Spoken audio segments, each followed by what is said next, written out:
Olá, eu sou Carlos Vasconcelos, presidente do ICAC, do Instituto Combate ao Câncer. Esse é mais um vídeo da campanha de janeiro a janeiro. Estamos no mês de fevereiro, fevereiro laranja. Esse é o mês que falamos sobre a leucemia. Afinal, você sabe o que é a leucemia? A leucemia é um tipo de câncer no sangue. Ela se origina nas células sanguíneas, sendo que no sangue nós temos 3 tipos de células. Os glóbulos brancos, que são responsáveis pela defesa, ou seja, a nossa imunidade. Nós temos os glóbulos vermelhos, que são as hemácias, responsáveis pelo transporte de oxigênio. E nós temos as plaquetas, responsáveis pela coagulação sanguínea. As células sanguíneas se originam na medula óssea. A medula óssea está presente em maior quantidade nos ossos longos e ela é popularmente conhecida como tutano. O que acontece no caso da leucemia é que as células acabam não completando a sua maturação e, devido a uma mutação genética, acabam se multiplicando em excesso e acabam morrendo menos. Devido a essa grande quantidade de células malignas se multiplicando em excesso no sangue, a medula óssea também acaba sendo substituída, tendo suas células saudáveis sendo substituídas por células malignas e doentes com características da leucemia. Existem mais de 12 tipos de leucemia, sendo que 4 deles ocorrem com maior frequência. As leucemias linfóides dos subtipos agudo e crônico e as leucemias mieloides do subtipo agudo e crônico. Para 2020, o INCA, Instituto Nacional de Câncer, estima mais de 10.900 novos casos, sendo que mais de 5.000 deles são homens e mais de 4.000 mulheres. Os fatores de risco, que são condições que aumentam nossas chances de desenvolver a leucemia, os principais deles são a exposição à radiação e ao benzeno, mas também tem outros, como o tabagismo, o uso da quimioterapia para tratamento de câncer, porque está associado ao aparecimento de uma segunda neoplasia, a função de produção de borracha, as síndromes como síndrome de Down, a síndrome mielodisplásica, histórico familiar, idade, e a exposição a agrotóxicos. São alguns de outros fatores que também podem estar relacionados com a leucemia. Os sinais e sintomas da leucemia incluem a diminuição de glóbulos vermelhos, que resulta no sintoma da anemia e, consequentemente, fadiga, falta de ar, palpitação e dor de cabeça. Diminuição dos glóbulos brancos, que são as células de defesa do corpo. Em consequência disso, o indivíduo fica com imunidade baixa e sujeito a infecções oportunistas e recorrentes. Diminuição das plaquetas, que são responsáveis pela coagulação sanguínea.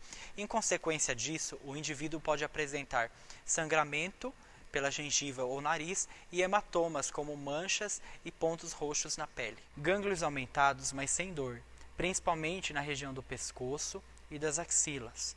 Febre, sudorese noturna, perda de peso sem motivo aparente, desconforto abdominal devido ao aumento do baço e até mesmo do fígado, dores nos ossos e nas articulações. Sobre a detecção precoce, ela é fundamental para um desfecho de sucesso no tratamento do paciente, e ela inclui exames clínicos, laboratoriais e de imagem. O exame clínico é a avaliação clínica do paciente pelo médico. Os exames laboratoriais incluem exames de laboratório e os exames de imagem, raio-x, tomografias, ressonâncias magnéticas. A confirmação do diagnóstico também pode se dar pelo mielograma, que é a análise da medula óssea do paciente. O mielograma consiste na retirada de sangue da parte esponjosa do osso. Em alguns casos, também pode se fazer necessário a biópsia de medula óssea, que consiste na retirada de um pequeno fragmento do osso, ou da bacia ou do osso do externo. O tratamento da leucemia consiste em destruir as células leucêmicas para que a medula possa voltar ao seu funcionamento e à fabricação de células normais.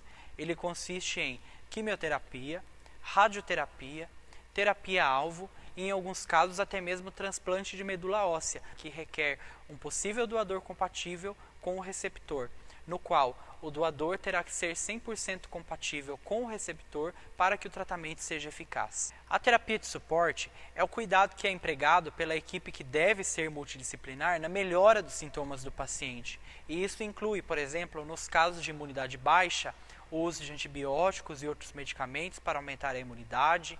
nos casos de anemias mais graves, as transfusões de sangue e outros medicamentos. E vale lembrar também que o sucesso do tratamento também depende da idade do paciente, da fase em que está a doença e de outras comorbidades pré-existentes. Sabemos o quão difícil é a jornada do paciente com câncer, desde o diagnóstico até mesmo o tratamento e a tão sonhada cura. Muitos pacientes acabam se queixando dos sintomas e, como muitos deles não são específicos, as doenças acabam sendo subdiagnosticadas e até que esse paciente tenha acesso ao diagnóstico, a uma biópsia e depois tenha acesso ao tratamento, porque também temos muitos entraves e diferentes realidades em diferentes cidades e estados do nosso país, esse paciente acaba perdendo tempo, a doença pode acabar se progredindo e esse paciente pode não ter um desfecho tão bom quanto os outros que recebem o diagnóstico mais precocemente. Por isso, precisamos lutar pelo acesso não somente ao diagnóstico, mas ao tratamento, para que todos eles possam ter um tratamento eficaz e um bom desfecho na luta contra o câncer. Conheça agora a trajetória de um paciente que luta contra a leucemia. Vou falar um pouquinho da minha doença, de como eu descobri meu diagnóstico. Eu sempre fui uma pessoa que gostava muito de academia, vida saudável.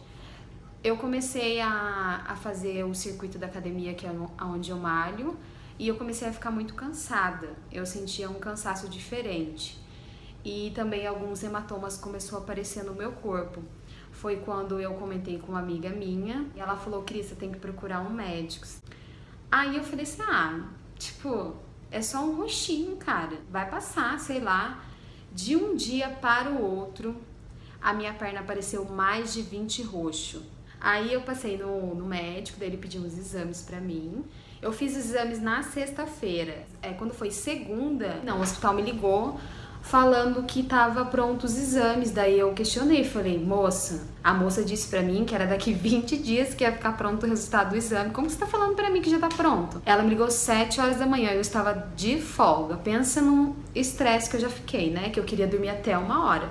Aí ela falou: não, você tem que comparecer com urgência no hospital. Tá bom, meio-dia eu apareci. Dela: não, meio-dia, você tá doida, menina? Você tem que vir o mais rápido possível. Eu falei: moça, eu tô de folga, eu quero dormir até 1 hora, tô cansada. Ela falou pra mim: é com urgência, você tem que comparecer ao hospital. 8 horas da manhã já tava lá no hospital, com a cara assim, né? Pensando: o que será que aconteceu, né? E eu toda inocente, pensei comigo: depois que eu sair daqui, vou passar na padaria e comer uma coxinha.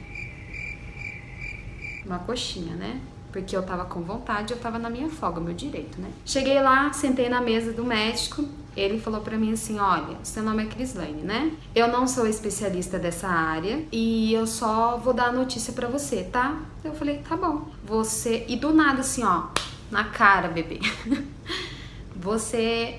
Eu tava olhando seus exames aqui, deu todos alterados e você está com leucemia. A gente só vai fazer uns exames pra confirmar a doença, tá bom? Aí eu fiz...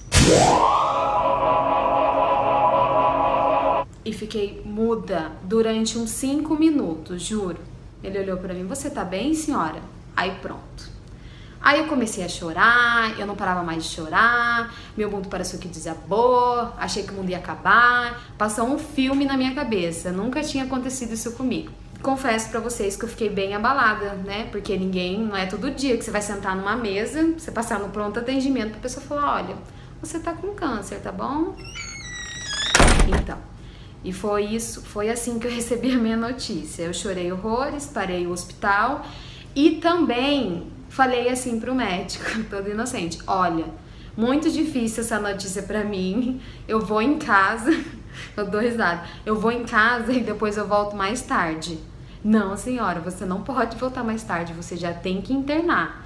A minha vontade era de sair correndo.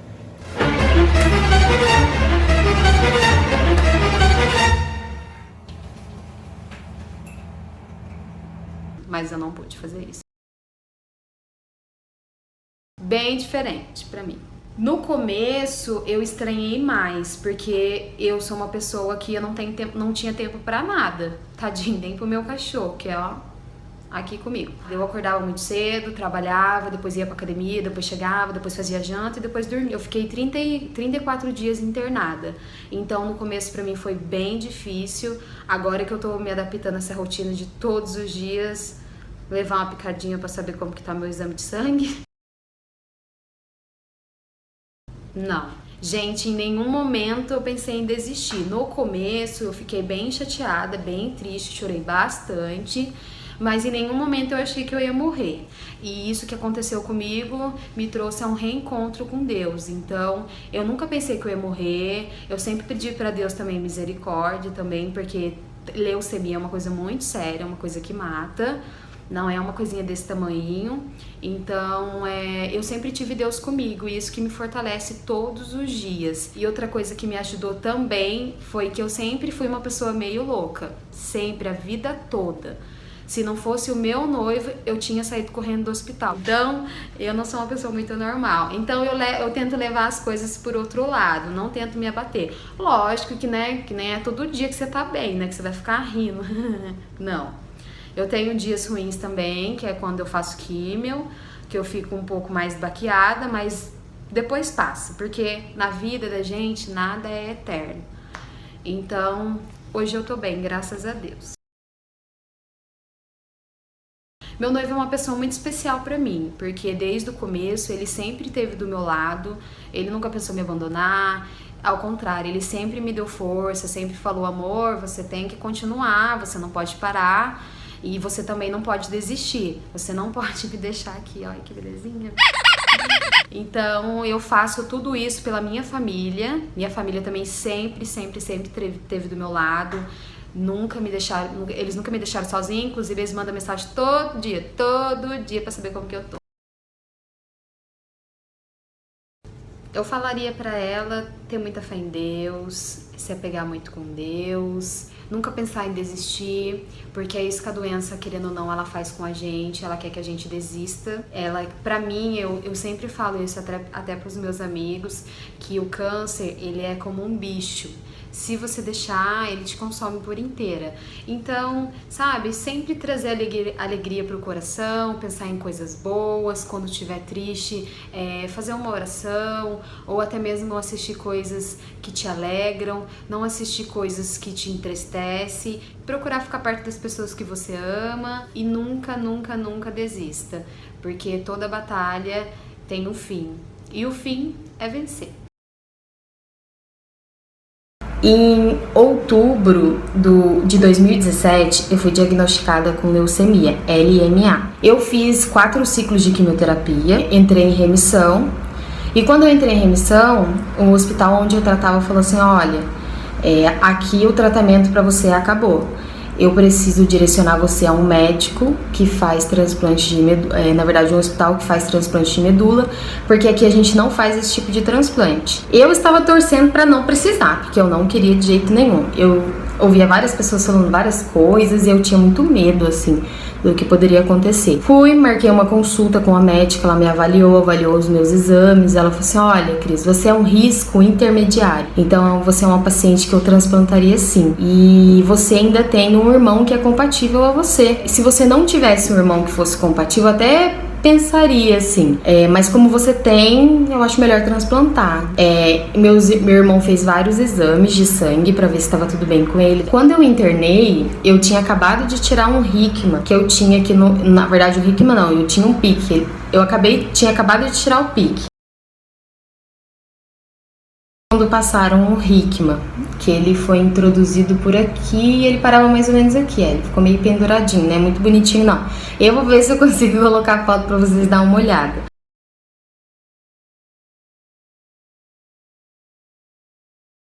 Passou mais ou menos um dia, eu já comecei o meu esquema de quimioterapia.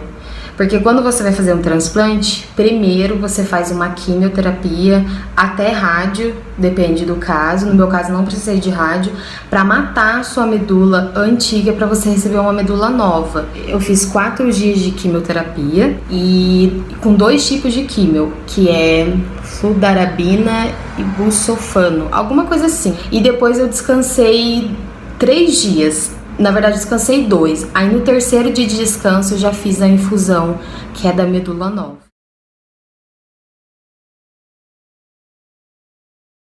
Dia 29 de maio foi quando eu fiz a infusão da medula.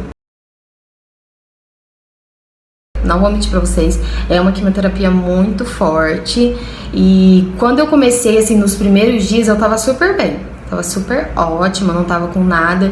Só que daí, como ela é muito forte, depois de um dia, eu comecei a sentir muito cansaço. Depois começou a vir uma dor de cabeça, porque eu, no normal, já tenho um pouquinho de dor de cabeça. E depois começaram os enjoos, bastante mesmo enjoada, passei muito, muito mal. Mas tudo isso é o esperado, né?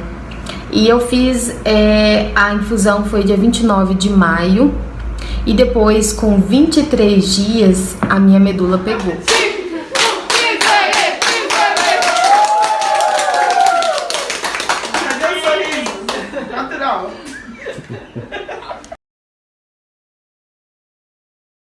Como você fica zerado, como se fosse um neném, suas taxas ficam muito baixas.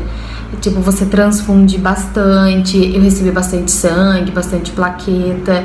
Eu tive muita mucosite também, é uma coisa que não deixava eu comer, então foi bem difícil assim. Só que tudo de ruim passa um dia, né? Depois, quando a minha medula começou a pegar, eu já comecei a me sentir melhor. Eu já comecei a voltar com apetite, já comecei a conseguir beber água, já comecei, assim, a ter uma melhora no meu quadro, porque eu tava bem ruinzinha. Por conta da mucosa, que é a mucosite, que corre o risco da gente ter, eu tive muita dor de barriga, muito enjoo, e eu, tipo, vomitei praticamente o transplante inteiro. Depois que a medula pegou, que foi depois de 23 dias, né? Eu queria muito ir embora, que eu não tava aguentando mais o hospital. Aí passou mais ou menos uns 3 dias, a médica me deu alta. Então hoje eu já me sinto bem melhor. Meu cabelo começou a crescer depois de 3 meses pós-transplante, sim. No transplante em si, você já toma muito remédio mesmo. É tipo o dia inteiro você tomando remédio. Eu criei uma força do nada, assim, pra começar a tomar os remédios, porque eu sou péssima pra tomar remédio. Então, e não é fácil, porque quando você vai de alta, você toma mais ou menos, assim, uns 25 comprimidos. Às vezes chega até 30, dependendo de como você sai de lá. Eu passava o dia inteiro tomando medicação, comprimido. Alguns remédios com 2 meses eles já cortam, né? Alguns remédios de fungo, bactéria, eles já vão cortando. E a ciclosporina em si cortou quando deu mais ou menos 5 meses pós-transplante, já cortou. No começo, a minha pele, ela mudou um pouquinho, assim, depois do transplante. Ela ficou um pouco mais seca, assim. Eu troquei o hidratante, assim, por alguns que as pessoas falavam que era bom, que a médica também indicou. Eu não tive nenhuma intercorrência, deu tudo certo, graças a Deus.